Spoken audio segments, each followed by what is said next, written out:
Hey guys, welcome to Bookish Islander. My name is Juan. I hope you're all doing very well. Today is the last day of 2019. Would you believe that? So I'm here to talk to you about the best books I've read in 2019. I'm not gonna rank books. I'm gonna start with January and I'm gonna end up in December. I'm just gonna discuss the books in the order in which I've read them. Also, this is not a list of the best books of 2019. There are the best books I have read in 2019. In fact, I don't have any books on my list that were published this year, so there's a little spoiler there for you. So if you're ready to find out what books I have given 5 stars to, let's begin. Invisible Cities by Italo Calvino, a fascinating, fictionalized conversation between the Venetian explorer Marco Polo and the Mongol emperor Kublai Khan, in which Polo describes all the cities he's seen. This novel is a brilliant deconstruction of travel literature. Emperor Kublai Khan is used to hearing the merchants who come from the farthest corners of his vast and ever-growing empire. Most of the book is a series of descriptions of each of the 55 fictitious cities visited by Polo. The rest of the book is taken up by brief conversations between the emperor and the explorer. The descriptions and the interspersed conversations are reflections on life, death, memory, language, time, and everything else that makes up human experience. The New York Trilogy by Paul Auster. This is a postmodernist take on detective fiction. It is a clever narrative game that could delight or frustrate a reader of detective fiction. Although now published in a single volume, the New York Trilogy is a series of novels. City of Glass, Ghosts, and The Locked Room are the 3 novels in this volume. While the main character in the first novel, City of Glass, is Daniel Quinn, this novel also features a writer of detective fiction who becomes a detective. His name, Paul Auster. And that sets the tone for this metafictional and playful novel that has an intertextual relationship with the 17th century Spanish novel Don Quixote by Cervantes. The main character of the second novel, Ghosts, is blue, and the rest of the characters are also named after colors. Finally, The Locked Room, a story of a writer facing writer's block. Blonde by Joyce Carol Oates. Marilyn Monroe, the 20th century movie star, and Norma Jean Baker, the woman behind the star. JCO explores the female condition in the context of post-war America like no other. In her best-selling novel, Joyce Carol Oates developed an idea she once had for a novella into a book that has over 700 pages.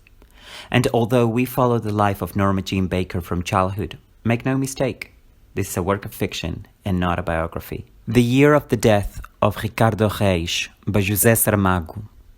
What would happen if the great Portuguese poet Fernando Pessoa met one of his heteronyms? In this novel, one of the heteronyms of Pessoa, Ricardo Reis, comes back to Lisbon from Brazil following the death of Pessoa. We're in the 1930s, where events in neighboring Spain are leading up to the Civil War. The year of the death of Ricardo Reis is meta-literature. A dead writer and one of his heteronyms meet in a suggestively atmospheric Lisbon. Dom Casmurro by Machado de Assis. This is a 19th century classic of Brazilian literature, a masterpiece of realist literature. Machado de Assis explores jealousy and builds up an intrigue around that theme. This is a tale of possible adultery like no other. Aura by Carlos Fuentes. This is a chilling supernatural tale by one of the best Mexican writers.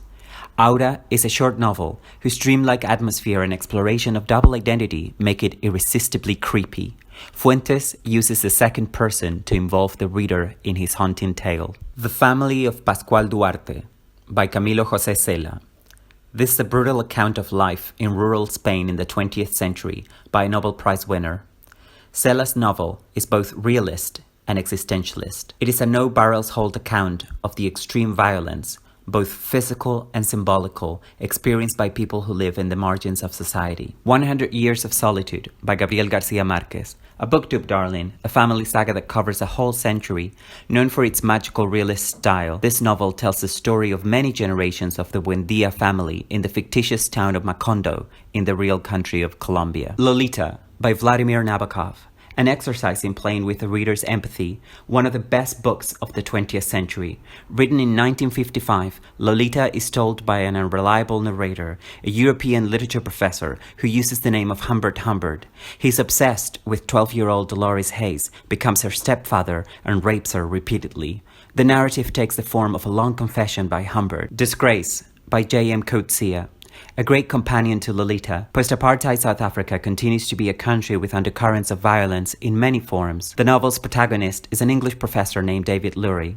He gets involved with one of his female students, Melanie Isaacs, who then accuses him of rape. After being dismissed by the university, he moves in with his daughter Lucy in her farm. One day, Lucy is raped by a gang of men, and this event sends the novel in a completely different direction. So we're halfway through the list. I still have 9 more books to talk about. If you're enjoying yourself, sit back and enjoy the rest of this video, because I have some of the best books I have ever read coming up next. Stoner by John Williams. How can the dull life of a dull character be so compelling? This is an academic novel that follows the academic career and the personal life of a literature professor named William Stoner.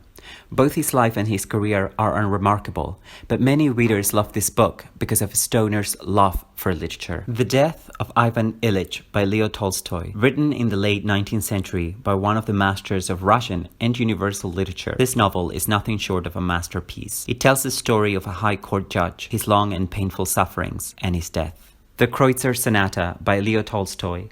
Named after the Beethoven Sonata, this tale of extreme jealousy and murder was censored by the Russian authorities upon publication in 1889. Soon after, this novella was also censored in America for being considered sexually perverted. Bel-ami by Guy de Maupassant. Georges Duroy is one of the most compelling characters in French literature. Despite his lack of training or formal education, Duroy becomes an important and successful journalist in Paris thanks to his ability to seduce wealthy and powerful women. The Iliad by Homer. This long epic poem is one of the oldest works of Western literature. The Iliad is set in the final days of the Trojan War, and it focuses mainly on the dispute between King Agamemnon and the warrior Achilles. This is a hugely influential work that resonates to the present time and that continues to be referenced by an endless list of contemporary writers. The World of Yesterday, Memoirs of a European by Stefan Zweig. In this book, Austrian writer Stefan Zweig looks back at his privileged youth and is becoming a writer of renown at a time, the 1930s, when much of Europe was under the grip of fascism. Although this is a memoir and not a history book, the curious reader will find plenty of references to the events leading up to World War II. Breakfast at Tiffany's by Truman Capote. In this novella, an unnamed writer recalls his friendship with an unusual neighbor, Holly Golightly, in New York City. Holly Golightly is one of the most intriguing characters of American literature. The narrator is as fascinated with her as readers are. Siddhartha by Hermann Hesse. It tells the spiritual journey of self-discovery by a man named Siddhartha. In this novel, Hesse explores religious and philosophical themes with a simple and lyrical approach.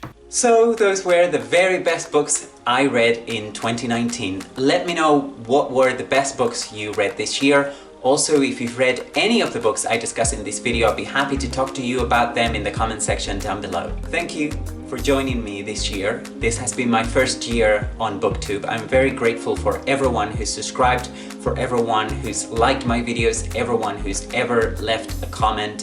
Thank you so much. I wish you all a very happy 2020 and I hope to see you again next year. Bye bye.